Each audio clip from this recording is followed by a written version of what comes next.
Dear children, welcome to the next lesson of English literature. Well, children, what could I tell you about life?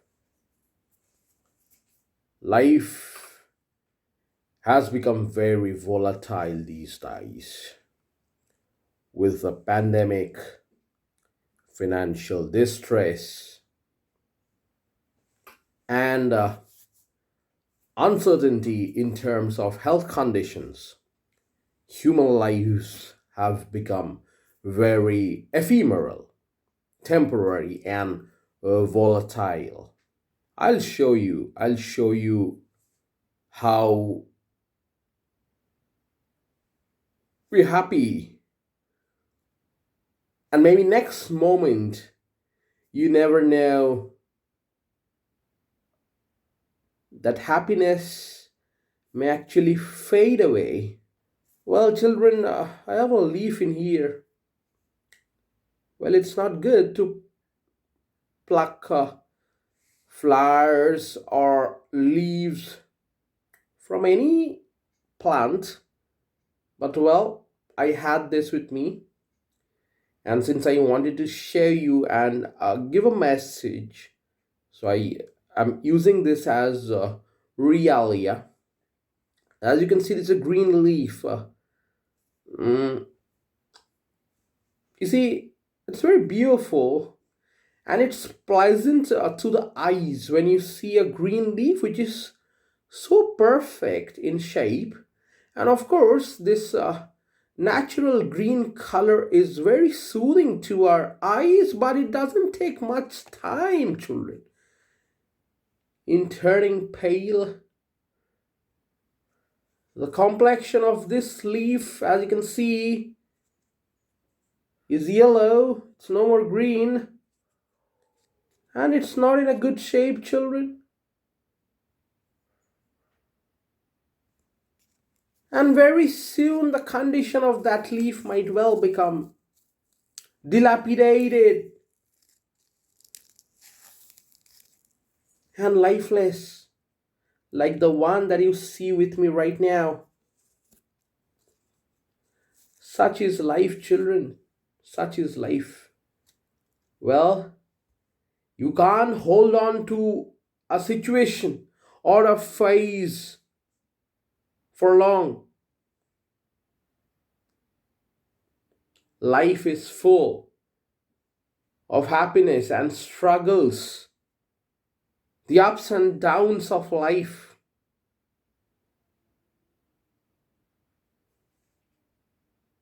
If you are happy to accept birth, we need to embrace death as well.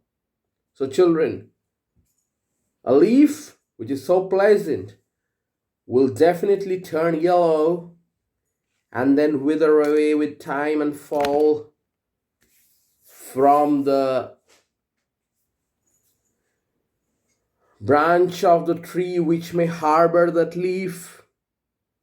And this poem that we have is lesson number 10. And the name of the name of the poem is How the Leaves Came Down. It's a poem which has been written by a poet, in fact, a poetess, female poet, who loves nature. Her name is Susan Coolidge. Let me read out the poem once for you and let me explain this poem to you. It's not a very difficult poem. I've already explained the theme of the lesson to you. Let's get started. I'll tell you how the leaves came down. The great tree to his children said, "You are getting sleepy. Yellow and brown? Yes, very sleepy, little red. It is quite time to go to bed." "Ah," begged each silly, pouting leaf, "let us a little longer stay. Dear Father Tree, behold our grief. 'Tis such a very pleasant day. We do not want to go away. So, just one more merry day. To the great tree the leaflets clung, frolicked and danced, and had their way. Upon the autumn breezes swung, whispering all their sports among. Perhaps the great tree will forget and let us stay until spring, if we all beg and coax and fret. But the great tree did no such thing. He smiled to hear their whispering. Come, children, all to bed, he cried, and ere the leaves could urge their prayer, he shook his head, and far and wide, fluttering and rustling everywhere, down sped the leaflets through the air. I saw them, I saw them on the ground they lie, golden and red, a huddled swarm, waiting till one far away, white bedclothes heaped upon her arm, should come to wrap them safe and warm. The great bare tree looked down and smiled. Good night, dear little leaves, he said, and from below each sleepy child replied, Good night, and murmured, It is so nice to go to bed. So, children, as you can see in the pages of your book, when you turn the pages of your book to this particular lesson, you'll see that in the beginning it was totally green. The leaves were green. There were fruits, children playing in the garden, even flowers. But once you turn to the next page, on page number 91, you'll see that the tree, the giant, the great, the father tree, has got no leaves left. The leaves have turned yellowish and brown, as I showed you the complexion. Yeah, and since it's autumn, and autumn is basically known for fall, so the leaves fall down. There aren't any leaves which are left in the branches of the trees. So if you look into the first paragraphs, you can see the first paragraph where the father tree is asking the leaves, which are his children, to actually go to bed because it's autumn, and when the autumn season arrives, it's time for fall. Okay, none of the trees are filled with leaves anymore, because it's the advent of winter season, and when it's winter season, it's no fall. It's not a very appropriate and convenient time for the trees to have the green part left anymore. The green part comes back only in the month of, say, in March or April, when it's spring season. Second paragraph. The moment the father asks the children to go to bed, what do children do normally? So what do you do? Well, you request your parents that, let me play Xbox or maybe games for a little long, and then we're going to go to bed. So the leaves beg and request the father tree to allow them to stay back on the branches for a little long.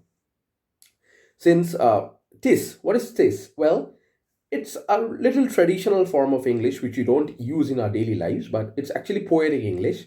Tis means it is. It is such a very beautiful day. We don't want to go away. So please let us cling on to you. What's clung? CLUNG. It's the past tense of the word cling. And when you cling to something, it's like hold on to something. Clinging. Okay, holding on. And the leaflets in that way got a permission to stay on for one more day. They frolicked. Frolicked is to have fun, danced, and shared experiences. In fact, it was the autumn breeze blowing, so they were having a good time. And they thought that, well, let one day pass. We are again going to request Father for one more day. In this way, he's just going to forget, okay, about shedding us from his body. But, well, it doesn't happen like that. So, in fact, in the page number 91, third paragraph, in fact, fourth paragraph, the leaves actually decide to beg together and convince and kind of get the father tree into thinking that the tree would look better with the leaves on instead of shedding them. But then again, the father again said, "Come, children, let's go to bed. It's time already." E-R-E. E-R-E is again, this English is not used in our daily lives, but yes, poets do resort to this kind of English at times in the poetries. So ere, and ere the leaves could urge the prior. ERE means before. And before the leaves could present their prayer, before the leaves could request for another time, uh, shook his head. The father said, no, it's time to sleep. Okay. And then he shook his head from side to side, and all the leaves fluttered and rustled, and before you even knew, the leaves were all there. And it was like all the leaves were lying in a huddled swarm. SWARM is a collective noun which is used to denote a bunch of bees. We call them as swarm of bees. You must have learned about this word, swarm of bees. Okay, so this expression is used for a group. So it's like if you have seen how leaves fall, if you see the diagram on page number 91, you will see how the leaves have fallen. Okay, it's like they fallen on top of one another.